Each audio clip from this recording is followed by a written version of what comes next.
రేపే ఆడి కృత్తిక. ఆ రోజుకు ఎందుకంత ప్రాముఖ్యత? సుబ్రహ్మణ్యుడికి ఆడి కృత్తికకి ఉండే సంబంధం ఏంటి? ఈ విషయాలన్నీ కూడా ఈ వీడియోలో తెలుసుకుందాం. అసలు ఆడి కృత్తిక రోజు మనం ఏం చేయాలి? సుబ్రహ్మణ్యుడిని ఎలా కొలిస్తే ఆయన అనుగ్రహం మనకి లభిస్తుంది? ఈ విషయాలన్నీ కూడా ఈ వీడియోలో తెలుసుకుందాం.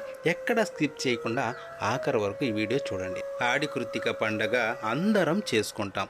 సుబ్రహ్మణ్య స్వామికి కృత్తిక రోజున కావడ్లు ఎత్తుకుని దగ్గరలో ఉండే సుబ్రహ్మణ్యుడి గుడికి వెళ్ళి కావడ్లు చెల్లించి స్వామిని దర్శించుకొని వస్తూ ఉంటాం. ఆడి కృత్తిక పండగ అంటే ఏంటి? ఆ రోజు సుబ్రహ్మణ్య స్వామిని ప్రత్యేకంగా కొలుచుకోవడం దేనికి అనే సందేహం చాలామందికి రాదు. ఆ రోజు విశేషమైన రోజు. ఈశ్వరుడు పార్వతీదేవితో కలిసి ఇద్దరు 6 తలలతో సుబ్రహ్మణ్యుడికి ఒక రూపం ఇచ్చిన రోజు అదే కృత్తిక రోజు. ఆ కథ ఏంటో రేపే ఆడి కృత్తిక కాబట్టి మనం ఇప్పుడు తెలుసుకుందాం. తారకాసురుడు అనే రాక్షసుడు అందరినీ పీడిస్తూ ఉంటాడు. అతనిని వధించడానికే సుబ్రహ్మణ్యుడి జననం జరిగింది. ఆయన జననం ఎలా జరిగిందంటే వినడానికి కాస్త విచిత్రంగా ఆశ్చర్యంగా ఉన్న దైవలీలలు అలాగే ఉంటాయి. మరి దేవతలందరూ పరమేశ్వరుడి వద్దకు వచ్చి బాధపడతారు. తారకాసురుడు చేసే దురాగతాల నుండి రక్షించమని వేడుకుంటారు. అప్పుడు పరమేశ్వరుడు మీ బాధలను తీర్చడానికి ఆ రాక్షసుని వధించడానికి మహావీరుణ్ణి సృష్టిస్తానని చెబుతాడు. అప్పుడు ఈశ్వరుడి 3వ కంటిలోంచి ఒక అగ్నిగోళం వెలువడి అది ఒక నీటి ప్రవాహంలో పడిపోతుంది. అప్పుడు ఆ అగ్నిగోళము 6 చిన్న గోళముల వలె మారిపోతుంది. ఆ గోళాలన్నీ కూడా ఒక్కొక్క గోళము ఒక్కొక్క మగపిల్లవానిలాగా మారిపోతుంది. అయితే వారి పోషణ ఎలా? అప్పుడు పార్వతీదేవి ఆలోచించి 6 కృత్తికా నక్షత్రాలకు ఆ 6 పిల్లలను అప్పగిస్తుంది. ఆ 6 కృత్తికల దగ్గర ఆ పిల్లలు పెరిగి పెద్దవారవుతారు. ఆ తర్వాత ఒకానొక కృత్తిక రోజున పార్వతీ పరమేశ్వరులు ఆ 6 పిల్లలను కలిపి ఒకే అవతారంలా మారుస్తారు. ఒక్క శరీరంతో 6 తలలతో సుబ్రహ్మణ్యుడు అవతరిస్తాడు.